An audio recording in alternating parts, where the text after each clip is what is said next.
2 Samuel, chapitre 2. David, roi de Juda.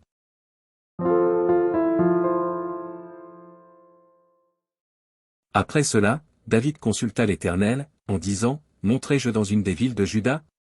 L'Éternel lui répondit, « Monte. » David dit, « Où monterai-je » Et l'Éternel répondit, « À Hébron. » David y monta, avec ses 2 femmes, Achinoam de Jizril, et Abigaïl de Carmel, femme de Nabal.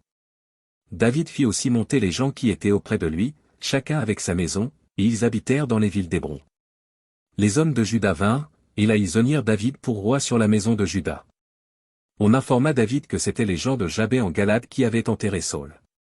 David envoya des messagers aux gens de Jabé en Galade, pour leur dire, « Soyez bénis de l'Éternel, puisque vous avez ainsi montré de la bienveillance envers Saül, votre maître, et que vous l'avez enterré. Et maintenant, que l'Éternel use envers vous de bonté et de fidélité. Moi aussi je vous ferai du bien, parce que vous avez agi de la sorte. Que vos mains se fortifient, et soyez de vaillants hommes, car votre maître Saül est mort, et c'est moi que la maison de Juda a oint pour roi sur elle. » Cependant Abner, fils de Ner, chef de l'armée de Saül, prit Ish-Bosheth, fils de Saül, et le fit passer à Mahanaïm. Il l'établit roi sur Galade, sur les Guéshuriens, sur Jizril, sur Éphraïm, sur Benjamin, sur tout Israël. Ish-Bosheth, fils de Saül, était âgé de 40 ans, lorsqu'il devint roi d'Israël, et il régna 2 ans. Il n'y eut que la maison de Juda qui resta attachée à David. Le temps pendant lequel David régna à Hébron sur la maison de Juda fut de 7 ans et 6 mois. Abner, fils de Ner, et les gens d'Ish-Bosheth, fils de Saül, sortirent de Mahanaïm pour marcher sur Gabaon. Joab, fils de Tseruja, et les gens de David, se mirent aussi en marche. Ils se rencontrèrent près de l'étang de Gabaon, et ils s'arrêtèrent les uns en deçà de l'étang, et les autres au-delà. Abner dit à Joab, que ces jeunes gens se lèvent, et qu'ils se battent devant nous. Joab répondit, qu'ils se lèvent.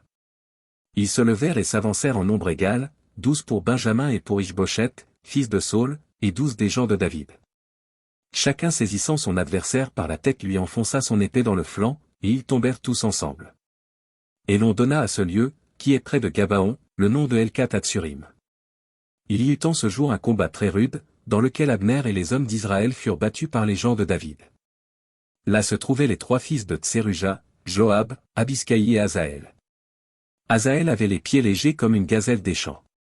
Il poursuivit Abner, sans se détourner de lui pour aller à droite ou à gauche. Abner regarda derrière lui, et dit, « Est-ce toi, Asaël » Et il répondit, « C'est moi. » Abner lui dit, « Tire à droite ou à gauche, saisis-toi de l'un de ces jeunes gens, et prends sa dépouille. » Mais Asaël ne voulut point se détourner de lui. Abner dit encore à Asaël, « Détourne-toi de moi, pourquoi te frapperai-je et t'abattrai-je en terre? Comment ensuite lèverai-je le visage devant ton frère Joab » Et Asaël refusa de se détourner. Sur quoi Abner le frappa au ventre avec l'extrémité inférieure de sa lance, et la lance sortit par derrière. Il tomba et mourut sur place. Tous ceux qui arrivaient au lieu où Asaël était tombé mort, s'y arrêtaient.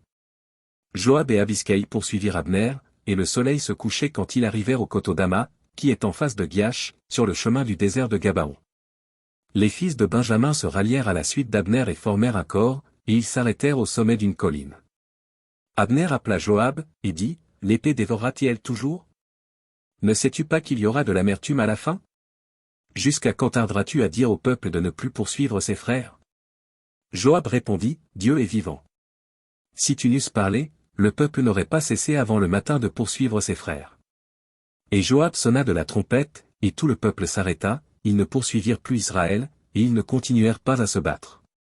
Abner et ses gens marchèrent toute la nuit dans la plaine, ils passèrent le Jourdain, traversèrent en entier le Bitron, et arrivèrent à Mahanaïm.